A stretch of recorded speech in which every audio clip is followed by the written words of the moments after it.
The year is approximately 1,000 years ago, in the year 2023 CE, and I get gifted a funny little dwarf game from a friend so I could squad up with him over the holidays. Little did I know, I wouldn't be playing said game just over the holidays. That game was Deep Rock Galactic.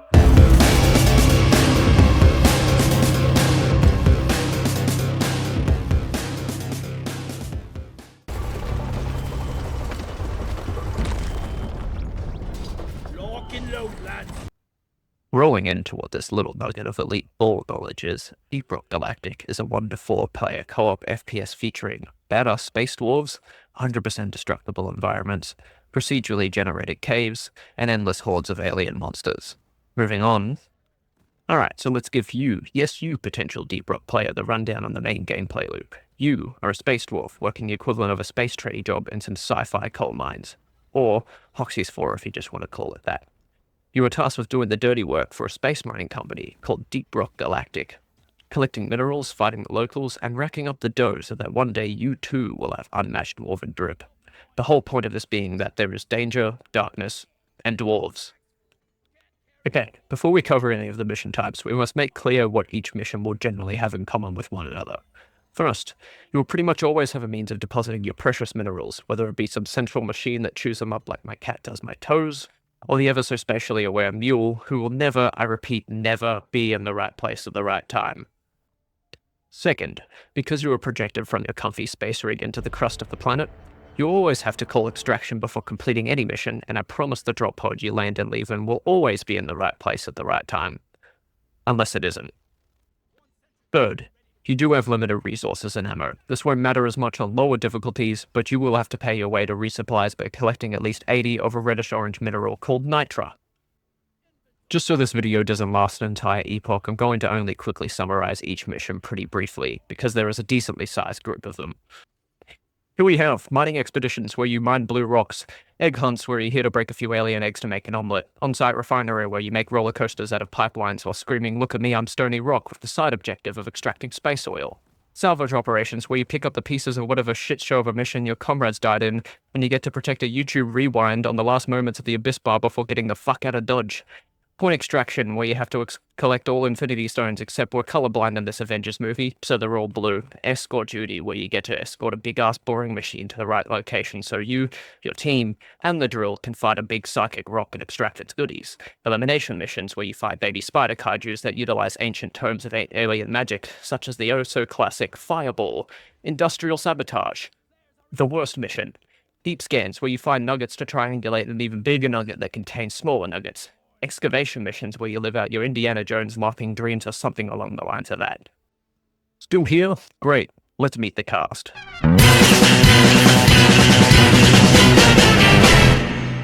There are 4 main classes in this game. The heavy weapons guy, the mole, Rick Sanchez, and Spider-Man from the universe where he has a gun, and he's approximately 4'11". Each one of these whimsical classes all have their respective and customizable primaries, customizable secondary weapons, a pickaxe, flares to light their way from can't see shit captain to even in the fog of war the locals are visible, different throwable items, a unique traversal tool, and an uncharacterized 6th tool. First we have the default of all defaults, the gunner. I'm only kind of joking. The gunner in all his greatness doesn't really excel in anything, but that's not to say he can't be the most important part of the team for pretty much any mission. His kit primarily involves the use of many big booms and structural support for the rest of the team. Or if you play solo, support for you, yourself, and Bosco, who, let's be honest, doesn't really need you anyway. He sports a minigun that will shred Bug and Clanker alike while having an unrealistic frequency of overheating. I know, really important. To add to this, apparently this gun also sports depleted uranium rounds. He has a heavy autocannon, which will ramp up in fire rate to match the beat of any song in the game's original soundtrack. I'm lying.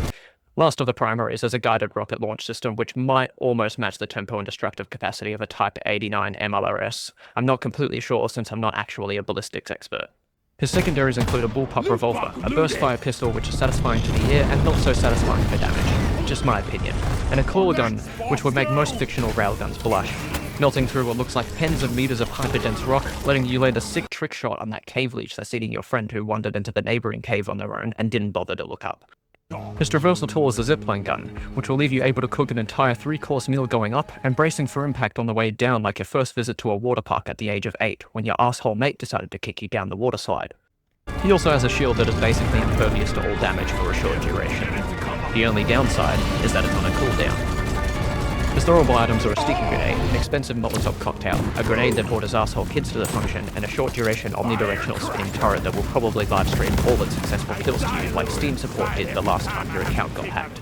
Overall, your gameplay loop when playing Gunner will consist of absolutely shredding the ops by maximizing your supersonic and possibly hypersonic metal output, making the least preferred traversal route for both you and your team, and babysitting down dwarves with your unmatched dome. Second on the list, we have the Driller. He's arguably be the perfect image of what a true space dwarf should be. He digs, he drills to dig, and is as much a pyromaniac as the pyro himself, but that's okay, because he sports the most status effect casting weapons in the game, and will materialize a shortcut to the drop pod, even if he spent half the mission making schizophrenic tunnels that lead to nowhere. His kit has the most potential for team-making plays by simply bending the caves to his will, and when he does get his shit together will make half your missions 300% easier to deal with. The proof? 8 out of 10 rappers are proof of his drills, and that's a proven statistic. This is true because who in their right mind is going to tell this war criminal he's wrong?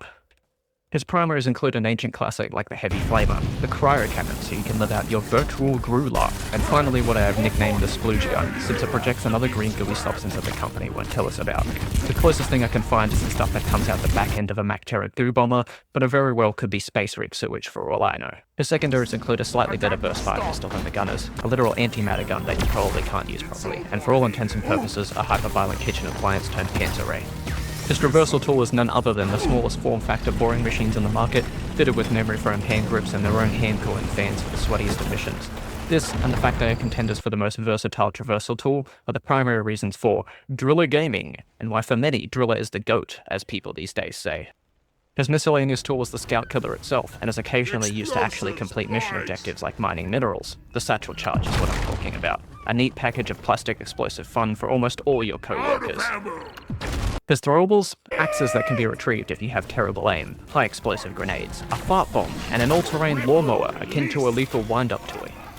The general gist of Driller is to make somewhat decent tunnels and hopefully mission-changing terrain alteration for better or for worse. It is also his dwarven responsibility to provide extreme crowd control capabilities straight out of a top-down roguelike, while striking fear into the hearts of scout mains everywhere. The third in the lineup is research and development's favourite child, the Engineer. If DRG were a competitive game, the Engie would be eternally meta on account of being a borderline clanker sympathizer who simultaneously does nothing and everything at the same time. This is not to say he isn't reasonably balanced. That being said, he has the most set and forget, let the bugs regret kit in the entire game, and with some neat luck and grinding, you too can say I am become Death, Destroyer of Worlds. If Ultron from Marvel Comics was a dwarf and actually had some organic charm, that would be the Engineer. His primaries include a semi-automatic shotgun, a submachine gun capable of frying the target's central nervous system because electric rounds, and an aimbot assault rifle with a quote semi-sentient AI core strapped to the side of it. His secondaries include a 40mm grenade launcher which you are sure to accidentally blow your legs off with, an over-convoluted piece of mining equipment turned wall-phasing plasma blender, and the previously mentioned psychic rock slapped into a laser cannon which apparently is sure to blow up with a 1,000-pound TNT yield if it wasn't for the controlled bursts of heat used to create vulgar cave-wall drawings. His traversal tool cannot be described as anything other than a gun that shoots giant-style pancakes. Another material that more specifically R&D won't tell us about, you might call it plasticrete, I call it cave cheese, fight me on it. With this tool you'll be spending more time creating pancake towers than actually making paths for your team.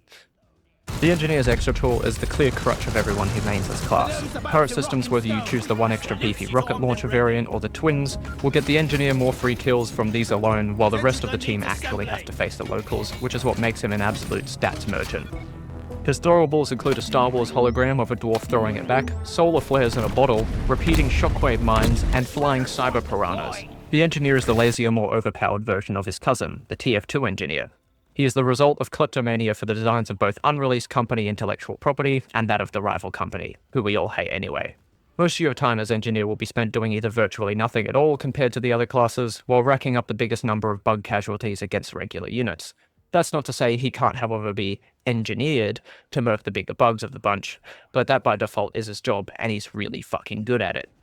Scout is the class you choose if you adhere to that real-life tradie lifestyle by living off of energy drinks. Or, he's the class you choose if you just can't sit still for more than 5 seconds. He's the go fast or go home class, relying on the defining ability to be constantly going from A to D, skipping B and C, like the momentum addict that he is.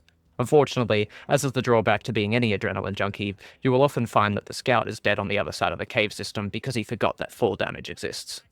His primaries include a pretty reliable large caliber assault rifle with a stylistic blue muzzle flash, the closest this game has to a sniper rifle, and a truly sci-fi rifle which rapidly shoots out satisfying wobbly balls of superheated plasma with an equally rapid time to overheat. The manual says the gun might explode at some point, but the Scout, much like his more original variant, Peter Parker, is always running into bad luck, so it's never out of the equation no matter how low the chances. The secondaries include a one-handed sawn-off double-barreled shotgun, damn that's a mouthful, dual-wielded micro-SMGs so you too can feel like you're escaping the Matrix, and a big-game specialized crossbow which either feels like you are shooting toothpicks or launching ballista bolts depending on what day of the week it is. There is absolutely no in-between. His traversal tool is arguably the most fun but also the most selfish of the bunch in a team game where everyone else's tool provides something for the team. That said, it also provides the most rapid results. As a result, and as mentioned before, the Scout's company-wide leading cause of death is fall damage and not the dwarficidal, highly adaptive bugs that dominate the underground of Hoxie's 4. Scout's unique tool is a flare gun and shoots specialized flares onto surfaces, significantly outshining the standard throwable flares while lasting longer as well. This, despite being less unique than the extra tools of other classes, makes navigation of caves less time-consuming than it is to just rely on regular flares and a terrain scanner every 5 seconds. This Adrenaline Junkie's throwables include localized time manipulation, a cryo grenade that flash freezes enemies and dwarves alike, allowing you to deal significantly more damage, a pheromone grenade that somehow causes both Bug and Clanker to attack one another, and lastly, an electric boomerang that brings the force of dwarven lore to the caves. Overall, Scouts spend most of their time dying to environmental hazards, despite their kit allowing them to avoid these things rather effectively, but once in a blue moon, you'll meet a Scout who becomes the backbone of operations and recovery for the team, being the most capable of clutching up when the team gets their ass kicked by a Call-Up Tyrant Weed, Dreadnought, or any other mission-ending waste of alien space, while overall making mineral collection many times easier through a mix of unparalleled aura, mobility, and cave lighting. Alright, now I want to talk about the in-game systems and interfaces which I genuinely think don't get enough credit. To start off, I want to yap about the main progression systems, and I'm going to start with the general player progress for both the account progression and the individual dwarves you choose to put time into. Account progress is generally harder to get than dwarf progress. That being said, it offers a lot more variety on the cosmetic side than anything, which isn't a bad thing either. I think it's pretty sensible. A lot of games have it. It's just to reward players for their overall time spent with the game. You'll be using this not only for cosmetics, but to get assignments which will unlock you more perks and eventually some pretty banger cosmetics as well on the side. Individual dwarf progress allows you to progress through unlocking new passive and active perk slots, which come in pretty handy during missions. New weapons and gear, and eventually the ability to promote said dwarfs, which net their own rewards in both resources, and the ability to take these alcoholics on deep dives, which are longer missions in conjunction with each other that proceed on each other at the same time, to bag even bigger rewards. One of said rewards are overclocks, which are extra unique upgrades to existing weapons that might range from massively improving the stats or efficiency of a weapon to altering how that weapon functions entirely, with some examples of the latter being this, or this. Moving on though, I really want to just emphasize and glaze the fact that everything including the season passes, which I forgot to mention, are all accessible past a certain relatively early point and are all completely free, and there's really no FOMO on this system at all, because you could just go back to previous seasons and grind out the extensive passes there too by just playing the game. The game also has special events that last over certain holidays like Halloween, Easter, Christmas, and Oktoberfest, which all have their own assignments and earnable cosmetics, which you can also earn the prior year's rewards for, and they also have their own double XP bonuses you can achieve in missions to speed up your progress through the season passes. Heck, at the moment they have the new assignments that come with Season 6, and there was also an event I just completed to celebrate the release of the DRG spin-off, Rogue Core. Oh yeah, as a side note, the game has its own mineral exchange for you to trade minerals in for others you might need. Some people might call this the rock market. I don't know. So that's a thing. And you know it helps with general progression and getting things you want, even if the available missions didn't initially do that for you. It's also worth mentioning that the only extra monetary expense for cosmetics is basically hidden away from you in some far corner of the pause menu, and still gives you more bang for your buck than pretty much all other games I've come across.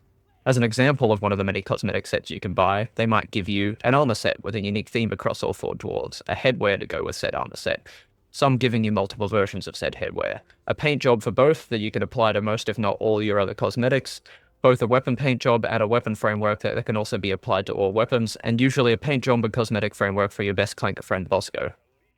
All of this normally coming at the price of like $11 AUD, not to mention both the game itself and these sets go on sale literally all the time on Steam. The game systems are literally just as the community describes it, live service done right, which is true to such an extent that I can't even group it together with any other multiplayer game I've played, it's that good. And with all of that aside, I just wanted to make a video for the sake of making one, and why not make one on one of the games that's been sitting in my Steam favorites for years, you know? Deep Rock Galactic is the game if you want good mechanics, player freedom, multiplayer experiences in co-op, and just to have a great time with your friends. Heck, even solo it has been one of the best games I've been unironically been able to shut my brain off to when everything else gets boring. I've got others for sure, but Deep Rock feels that niche that can't really give it comparison to anything else. Not even the bigger hitters like Helldivers 2. Rest in peace to that game's balancing. But yeah, anyway, if you like the video, drop a like. I like yapping to anyone about roughly anything, and so by doing this, and maybe even subscribing, it will incentivize me to do more of this stuff. Just yapping to a mic and speaking my thoughts on just random shit, man. Anyways, thanks a lot. It means the world to me that you were watching, and I'll hopefully see you on the next one. See ya.